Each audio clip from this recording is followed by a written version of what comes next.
देशभक्त कहा गया है। देशभक्त कहलाने के लिए आवश्यक है कि व्यक्ति किसी देश को अपना देश कह सके।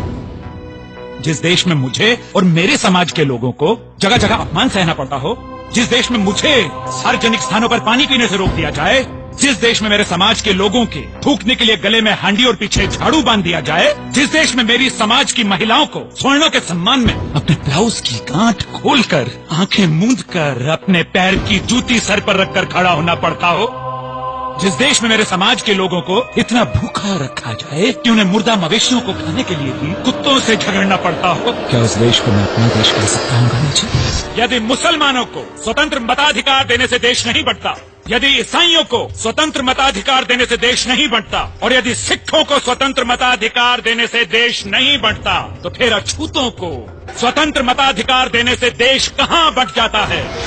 कि गांधी जी और कांग्रेस इस देश की आजादी तो चाहते हैं, लेकिन सिर्फ उनकी कि जो अंग्रेजों के गुलाम हैं, उनकी नहीं कि जो गुलामों के भी गुलाम हैं। मैं तुम्हारा गुनहगार हूँ रामू। तुम्हें जो रोग हुआ है उसके भारत में बहुत डॉक्टर हैं रामू।